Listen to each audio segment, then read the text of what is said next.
सभी मित्रों को थैंक यू साथियों। एक बार फिर से स्वागत, आप हमारे साथ जुड़ रहे हैं। देखिए, राजस्थान के 10 मिनट शो में साथियों, राजस्थान जीके में वो बेहतरीन अंदाज में हम लोग जा रहे हैं जहां विद्यार्थियों का हौसला टूट रहा है साथियों, उसे जोड़ने का काम अशोक मीणा कर रहा है। जो हमारी बहनें हैं, गृहिणियां हैं, उनको समय नहीं मिलता है, वो सोचते हैं कि हमें ऐसा कुछ मिले जिससे हम लोग पढ़ तो चुके हैं। भाई मैं ये नहीं कह रहा इससे आप लोग पूरा दुनिया को बदल, नहीं, लेकिन पढ़ चुके हैं ना, उसे व्यवस्थित रूप में और रिविजन कैसे करें। भाई पढ़ तो लिया ना, भूल रहे हैं ना, ऐसा लग रहा है ना कि यार क्या करें क्या करें, तो बेटा 10 मिनट शो में राय थानके में चले आना। प्रत्यक्ष को प्रमाण की आवश्यकता नहीं है, मुझे 10 मिनट दीजिए, विश्वास दिला दूंगा। और यदि विश्वास हुआ तो चैनल को सब्सक्राइब कर लेना, क्लास को लाइक करना, और आप लोग टेलीग्राम राजस्थान को ज्वाइन कर लेना ताकि ये आप लोगों को मिलता रहे। देखिए, राजस्थान का साहित्य, साथियों राजस्थानी साहित्य से एक सवाल बनता है बेटा, और वो क्या बनता है कि आप लोगों के पहला स्थान किसका है, चाहे ग्रंथ का नाम हो, चाहे विशेष हो, चाहे रचनाकार हो, कुछ भी हो, हमें कहीं ना कहीं पहला कौन सा है, रचनाकार कौन है, पहली कहानी कौन सी है, पहला नाटक कौन है, ऐसा सवाल बनता है। देखिए गौर से देखिए आप लोग, यहां देखेंगे आप लोग, भरतेश्वर बाहुबली घोर है और ये रास है। ये रचना लगभग लगभग बताओ आपको 1168 ईस्वी की है ना। और यहां तक मुझे याद आ रहा है लगभग लगभग 1184 ईस्वी की ये है। इसका मतलब ये रचना 12वीं शताब्दी की, पहले तो आपको ये मालूम होना चाहिए कौन शताब्दी की है, 12वीं शताब्दी की। ये रचना जो है वो कौन शताब्दी की, 12वीं शताब्दी की। ये रचना 12वीं शताब्दी की है। और राजस्थानी भाषा का पहला जो रचना है वो हमारे पास भरतेश्वर बाहुबली घोर है। इसका मतलब क्लियर से हुआ कि सर राजस्थानी भाषा की जो शुरुआत मानी जाए, कि राजस्थानी भाषा की शुरुआत कहां से मानी जाएगी, हम लोग कह देंगे 12वीं शताब्दी से, है ना, 12वीं शताब्दी से। लेकिन आपके दिमाग में एक सवाल आ रहा होगा कि सर फिर आप लोग जो कुल्लमाला में पढ़ाते हो, जो उदोतन सूरी की रचना है, फिर वो क्या है। बेटा उदोतन सूरी ने जो रचना लिखी वो कुल्लमाला, कुल्लमाला, कुल्लमाला, वो उसमें मरु भाषा का उल्लेख मिला है। इस प्रदेश को मरु प्रदेश, और मरु प्रदेश की भाषा है वो मरु भाषा है। ये राजस्थानी का पहला, ये ध्यान रखें आप लोग, पहला ग्रंथ नहीं है। इसमें तो 18 भाषाओं को उल्लेख मिला है। कितनी भाषाओं का, 18 भाषाओं को उल्लेख मिला है, 18 भाषाओं को उल्लेख मिला है, ये ध्यान रखें आप लोग, ठीक है। अब भरतेश्वर बाहुबली गौर, ये देखेंगे हम, राजस्थानी भाषा का प्रथम ग्रंथ है। अब वज्र सेन सूरी, गौर से देखिए एक बात आप लोग नजर आएगी, यहां आप लोगों के घोर है ना ये, तो ये आप लोगों के सूरी है, ये वज्र सेन सूरी है, और ये रास है तो शालीभद्र सूरी है। यानी घोर और रास दोनों रचनाएं अलग अलग है बेटा। घोर और रास दोनों रचना, ये अलग है और ये रचना अलग है। घोर और रास दोनों की दोनों रचनाएं अलग अलग है।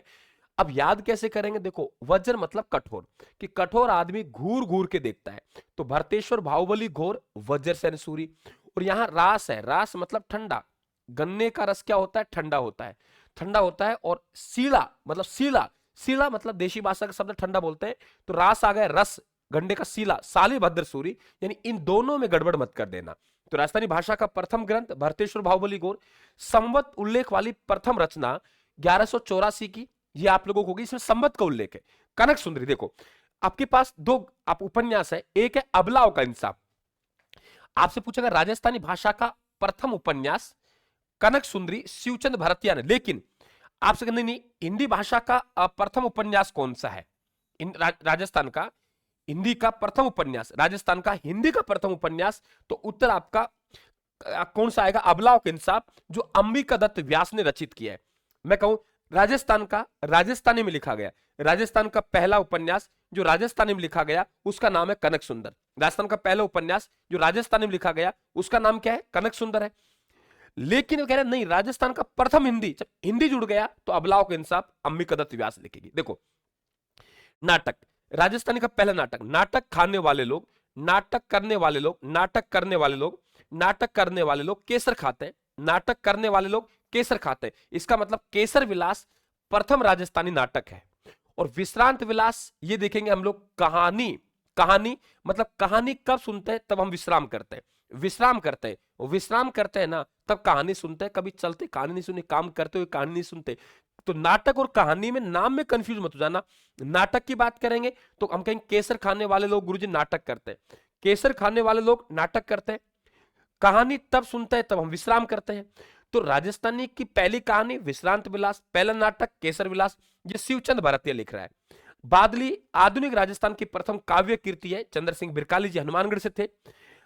आबे पट्टी की स्वतंत्रकालीन प्रथम राजस्थानी उपन्यास राजस्थानी व्याकरण। देखिए राजस्थानी व्याकरण देखेंगे हम लोग तो राजस्थानी भाषा का शब्दकोश सीताराम लालस ने लिखा है, और ये जो शब्दकोश है इसमें लगभग हम बात करें 2 लाख शब्द हैं। 2 लाख शब्दों में से अधिकांश शब्द हैं वो मारवाड़ी के हैं, और ये सीताराम लालस है, इन्हें ध्यान रखें आप लोग। राजस्थानी भाषा का मसाल कहा जाता है, राजस्थानी भाषा का मसाल। तो राजस्थानी भाषा का मसाल किसे कहा जाता है, तो वो पंडित सीताराम लालस को कहा जाता है। ठीक है, ध्यान रखें आप लोग। तो राजस्थानी भाषा का शब्दकोश सीताराम लालस ने लिखा। पृथ्वीराज रासो, देखिए यहां 2 बातें ध्यान रखेंगे कि ठीक है ये रचना चंद्रवरदा ने लिखी लेकिन अधूरी रह गई। इसे जो पूर्ण किया वो इनके दत्तक पुत्र जल्लड़ ने किया। चंद्रवरदाई ने इसे डिंगल शैली में किया, पिंगल शैली में किया, और जल्लड़ ने इसे डिंगल शैली में किया। इसलिए पृथ्वीराज रासो रचना जो डिंगल और पिंगल में है। राजस्थान का पहला महाकाव्य की बात करेगा तो ये ध्यान रखें आप लोग। ठीक है, दूसरी बात आप लोगों से पूछेगा, एक आपकी बात और आती है, वो आपसे कहेगा नहीं नहीं बताइए हमें कि भाई वचनिका, वचनिका में 2 वचनिका ध्यान रखेंगे आप लोग। नंबर एक तो आप लोग जानते हैं कि आपके बेली कृष्ण रुक्मणी वचनिका, बेटा बेली कृष्ण रुक्मणी वचनिका, वेली कृष्ण रुक्मणी वचनिका, वेली कृष्ण रुक्मणी वचनिका, वेली कृष्ण रुक्मणी वचनिका, ये जो वचनिका है बेटा ये किसने लिखी, पृथ्वीराज राठौड़ ने, है ना, गागरोन के किले में। और एक रचना और है, और वो है आप लोगों के, ठीक है, जो आप लोगों के याद होगा आप लोगों को, अचलदास खींची वचनिका, अचलदास खींची वचनिका। अचलदास राजा है, खींची गागरोन के, रिवचनिका, और ये वचनिका जो लिखी वो किसने लिखी, तो ध्यान रखें आप लोग शिवदास गार्डन ने। अब आप कहेंगे गुरुजी आप समझाना क्या चाह रहे हो, यहां पे आप समझाने क्या चाह रहे हो, आप समझाना क्या चाह रहे हो, आप समझाना क्या चाह रहे हो, आप समझाना क्या चाह रहे हो, तो सुनिए आप लोग। राजस्थान की पहली वचनिका की बात करेगा तो पहली जो वचनिका है, पहली वचनिका है वो ध्यान रखें आप लोग, वो कौन सी है, वो आप लोगों के अबलाव का इंसाफ, सॉरी माफ चाहूंगा, पहली वचनिका अचलदास खींची वचनिका है। गागरोन में साका हुआ, प्रथम साका 1423 में। तो ध्यान रखें वहां के राजा अचलदास खींची पर अटैक किया गया मालवा के राजा होसंग शाह ने, और उस लड़ाई का जो उल्लेख है वो किसमें है, अचलदास खींची वचनिका में, यानी वीर रश्मि वचनिका है, ध्यान रखें आप लोग। और दूसरी वचनिका है बेटा वो कौन सी है, वो पृथ्वीराज राठौड़ ने लिखी, ध्यान रखें कहां लिखी, तो ध्यान रखें आप लोग गागरोन के दुर्ग में लिखी। और वो वचनिका है कौन सी, बेली कृष्ण रुक्मणी वचनिका। भगवान कृष्ण और रुक्मणी के विवाह के संदर्भ में सबसे लोकप्रिय वचनिका ये है, और बेली कृष्ण रुक्मणी वचनिका भगवान कृष्ण और रुक्मणी के विवाह की जानकारी मिलती है, और ऐसी जानकारी वेद और पुराणों में मिलती है। इसलिए दुर्सा आड़ा ने इसे हिंदुओं का 5वां वेद और 19वां पुराण कहा है। विवाह की बात की है तो साथियों श्रृंगार रस होगा, तो इसमें श्रृंगार रस, उसमें वीर रस। तो बने रही राजस्थान के साथ साथियों, बुलंद हौसले के साथ में ये सुपरफास्ट शताब्दी निश्चित तौर से आपका बेड़ा पार करेगी। कैसा लगा हमारा प्रयास आपको बताना है। Thank you.